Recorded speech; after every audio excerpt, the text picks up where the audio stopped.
May I come in, sir? Yes, Yeah. come. Good afternoon, ma'am. Good afternoon, sir. Good afternoon. बसा. Thank you, ma'am. Thank you, sir. कुठून आलात तुम्ही? Ma'am मी नाशिक जिल्ह्यातील नाशिक तालुक्यातील पंचवटी इथून आली. पंचवटी. हो. पंचवटीचं काय आध्यात्मिक महत्व आहे बरं? इथे प्रभू श्री रामचंद्रांनी त्यांच्या 14 वर्षांच्या वनवासापैकी 2.5 वर्ष वास्तव्य केलं होतं. बर. तुमच्या घराजवळ एक मंदिराचा उल्लेख आहे इथे. कुठलं मंदिर आहे ते? बळी मंदिर. बळी मंदिर. काय राजा मंदिर त्याचा? मॅम जो बळी राजा होता, दैत्यांचा राजा, तर त्यांचं पूर्ण भारतात फक्त 2 मंदिर आहे. एक महाराष्ट्रात आहे आणि कर्नाटकमध्ये, तर ते नाशिकमध्ये. बरं. बळी राजाविषयी काय माहिती आहे तुम्हाला? मॅम ते दैत्यांचा राजा होता आणि त्यांनी स्वर्ग सुद्धा जिंकायचा प्रयत्न केला होता. त्यामुळे सगळ्या देवांनी विष्णूजींना प्रार्थना केली होती. मग त्यांनी वामन अवतार घेऊन ते 3 पग जमीन मागितली होती आणि 3रा पाय त्यांच्या डोक्यावर ठेवला होता आणि त्यांना पाताळामध्ये पाठवलं होतं. बर. तुम्ही आहात का बरं आध्यात्मिक किंवा थोडंसं धार्मिक आहात का? हो आहात. काय बर. रामायण आणि महाभारत याच्याविषयी तुम्हाला माहितीच असेल. Yes ma'am. त्याच्यामधलं आधी काय घडलं बरं? रामायण. बरं. तुमचा करस्पॉन्डन्स ऍड्रेस मध्ये पुण्याचा उल्लेख आहे. Yes ma'am. पुण्यात राहताय तुम्ही सध्या. किती वर्षांपासून? 2 वर्ष झाले. 2 वर्षांपासून. बरं. पुणे शहरातल्या ज्या महिला आहेत त्यांचं काय प्रॉब्लेम्स वाटतात तुम्हाला? तुम्ही स्वतःही तिथे राहता, तुम्हाला काय काय अडचणी येतात पुणे शहरात? सेफ्टी इश्यू, वर्कप्लेसच्या इथे जी असुरक्षितता आहे, त्यानंतर जे प्रवासाचा थोडासा इश्यू आहे. बरं. आता मागच्या आठवड्यामध्ये कोलकातामध्ये एक घटना घडली महिला डॉक्टरांच्या संदर्भामध्ये. त्याच्याविषयी तुम्हाला काय वाटतं? खरंच महिला सुरक्षित आहेत का? मॅम अशा घटना बघितल्यावर आपण म्हणू शकतो की अजून महिलांच्या सुरक्षिततेची. तुमचं फिलिंग काय होतं तुम्ही जेव्हा या घटनेविषयी ऐकलं किंवा पाहिलं असेल व्हिडिओज मध्ये वगैरे? तर याच्यामध्ये कोणाकोणाची चूक आहे असं तुम्हाला वाटतं? कोण कोण जबाबदार आहे या घटनेला? तुम्हाला काय वाटतं? मॅम सध्या तर त्या घटनेचा विचार केला तर त्यांनी त्याच्यानंतर हॉस्पिटलचं रिनोव्हेशन वगैरे स्टार्ट केलं. त्याच्यामुळे असं वाटतं की हॉस्पिटलचं प्रशासन पण त्याच्यात इन्व्हॉल्ड आहे. प्रशासन म्हणजे हॉस्पिटलचं प्रशासन तर आहेच, इतर आपलं जे सामान्य प्रशासन आहे ते पण कुठेतरी याला जबाबदार आहे असं वाटतं का तुम्हाला? Yes ma'am. लॉजचे प्रॉपर इम्प्लिमेंटेशन झालं पाहिजे, कारण अशा घटनांवरून आपल्याला लक्षात येतं की अशा प्रवृत्ती अजून पण घाबरत नाही कायद्याला. अशी सध्या मागणी जोर धरतीये की डॉक्टरांच्या सुरक्षेकरता एक स्वतंत्र कायदा पण आणला गेला पाहिजे. त्याच्याविषयी काय वाटतं तुम्हाला? मॅम डेफिनेटली आणला गेला पाहिजे, पण ही फक्त डॉक्टरांची गोष्ट नाही आहे. वर्कप्लेसवर कोणत्या पण फील्डमध्ये हॅरेसमेंट हे बघायला मिळतं आपल्याला. त्यामुळे जो पॉश ऍक्ट आहे आपला तोच अजून एन्फोर्स करण्याची गरज आहे असं वाटतं. तुम्ही BE सिव्हिल केलेलं आहे. येस. कॉलेज कुठलं होतं? KK Wagh institute of engineering education. कुठल्या शहरात? नाशिक. नाशिकमध्येच होतं, पण ते सावित्रीबाई फुले पुणे विद्यापीठाअंतर्गत होतं. बरं. तुम्ही सिव्हिल स्ट्रीम का चूज केली होती? मॅम 12th नंतरच माझा पुढे स्पर्धा परीक्षाची तयारी करण्याचा म्हणजे विचार होता, पण माझ्या मेंटर्सने मला सजेस्ट केलेली स्ट्रॉंग प्रोफेशनल डिग्री राहू द्या असं, म्हणून मग मी सिव्हिल इंजिनिअरिंग. तुम्ही टायपिंगचे पण कोर्सेस केलेत का? GCC? हो मॅम. म्हणजे एक्झामसाठी अपिअर केलं होतं, पण एक्झाम देता नाही आली. काय फुल फॉर्म आहे GCCचा? Government certification of computer typing. हे तुम्हाला अंडर एम्प्लॉयमेंट नाही वाटलं का? आफ्टर इंजिनिअरिंग तुम्ही टायपिंगचे कोर्सेस करताय. Yes ma'am. पण तेव्हा म्हणजे प्लॅन B साठी केलं होतं. बरं. सावित्रीबाई फुले यांचं साहित्य तुम्हाला काय काय माहिती आहे? काव्य फुले, 52 कशी सुबोध रत्नाकर. त्याच्यामध्ये काय लिहिलेलं आहे त्यांनी? कशाविषयी लिहिलं? काय लिहिलं? काव्य फुलेमध्ये महात्मा फुलेंविषयी त्यांनी. या रूमची लांबी रुंदी तुम्हाला अंदाजे सांगता येईल का? 3/4 मीटर्स. तुम्हाला मीटर जास्त कन्व्हिनियंट वाटतं का फुटापेक्षा? मीटर्स मध्ये आम्ही जनरली. बरं. तुम्ही आता या मुलाखतीसाठी या इमारतीमध्ये आलात, तर इमारतीमध्ये प्रवेश केल्यापासून इथपर्यंत येईपर्यंत तुम्हाला या बिल्डिंगच्या कन्स्ट्रक्शन मध्ये काही लूपहोल्स वाटले का?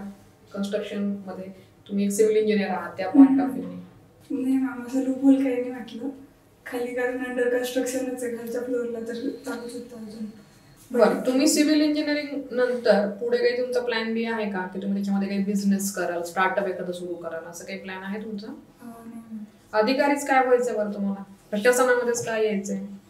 मॅम, प्रशासनाचं कामाचं स्वरूप जर बघितलं तर ते मोनोटोनस नसून डायव्हर्स आहे.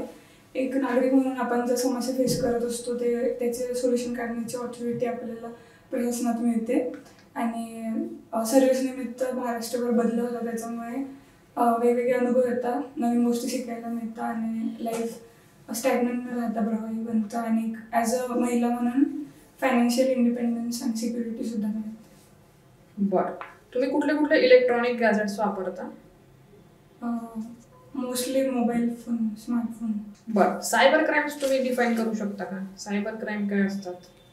ऑनलाईन माध्यमातून जे गुन्हे केले जातात. ऑनलाईन माध्यमातून.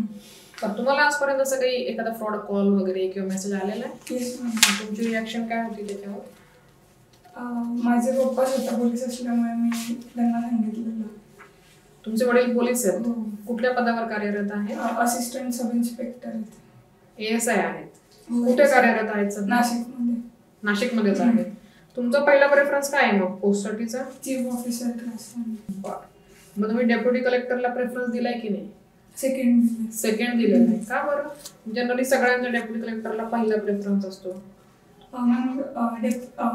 चीफ ऑफिसरचं जर कामाचं स्वरूप बघितलं तर रोड्स, नंतर ड्रेनेज सिस्टीम, पाणी पुरवठा आणि सार्वजनिक इमारती आणि टाउन प्लॅनिंग, शहर नियोजन ह्या गोष्टी त्याच्या कामा या अंतर्गत तो काम करतो. आणि माझं सिव्हिल इंजिनिअरिंग बॅकग्राऊंड असल्यामुळे या सर्वच गोष्टींशी असोसिएटेड सिव्हिल इंजिनिअरिंग. म्हणजे समजा आता CO पदी निवड झाली, त्याच्यानंतर आफ्टर 20 इयर्स तुम्ही कुठं पाहता स्वतःला?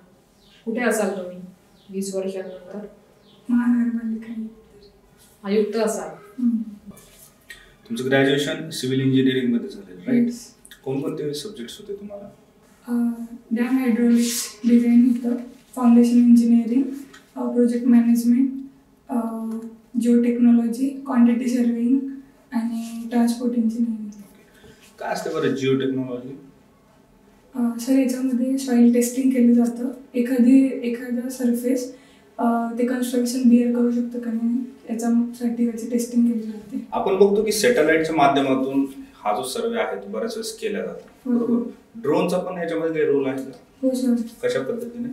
त्याला सर फोटोमॅट्रिक सर्वे असं म्हणतात.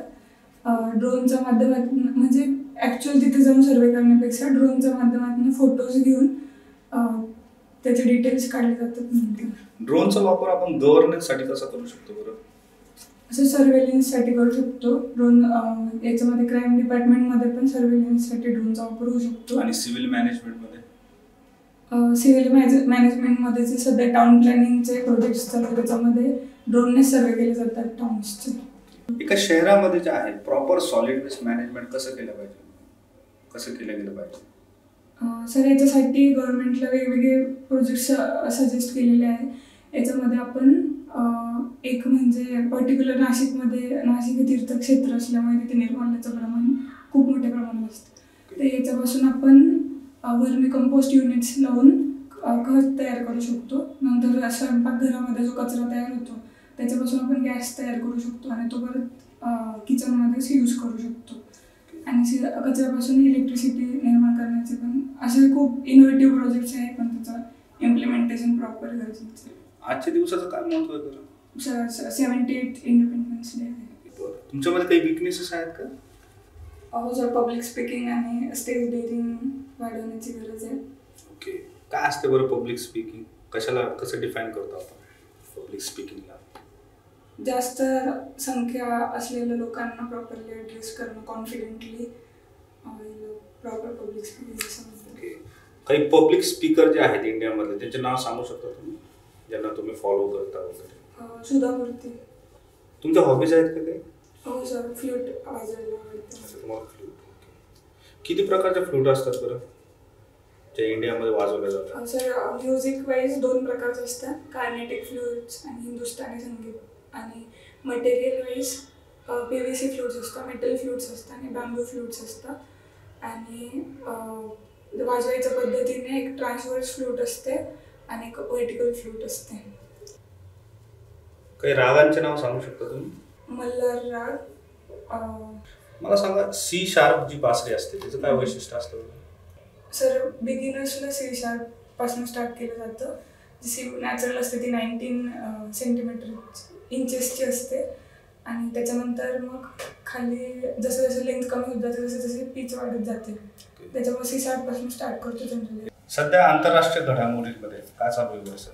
सर बांगलादेशमध्ये इन्स्टॅबिलिटी, पॉलिटिकल इन्स्टॅबिलिटी. भारताची काय परिस्थिती बरं या ऑलिम्पिक्समध्ये?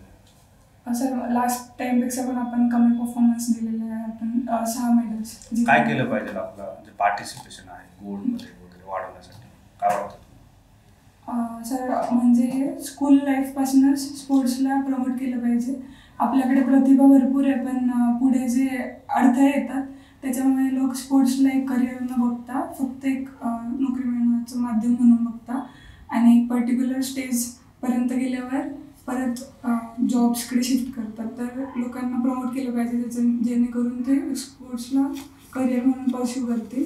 त्यामुळे त्यांना प्रॉपर इन्फ्रास्ट्रक्चर फॅसिलिटीज दिल्या पाहिजे जे आपण अदर कंट्रीजमध्ये बघतो. स्पोर्ट्स पॉलिसीज आहेत का गव्हर्नमेंटच्या?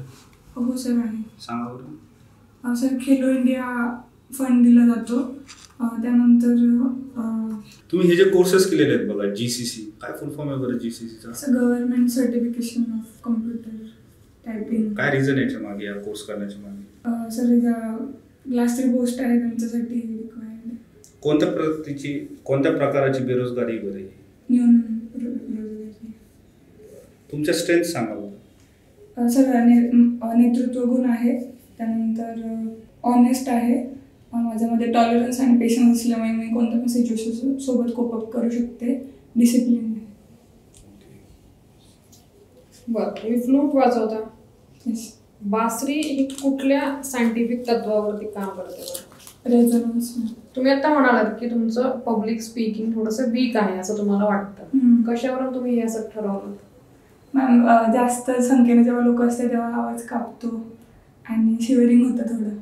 एका अधिकाऱ्यासाठी हे किती महत्वाचं आहे पब्लिक स्पीकिंग चांगलं असणं? काय वाटतं तुम्हाला?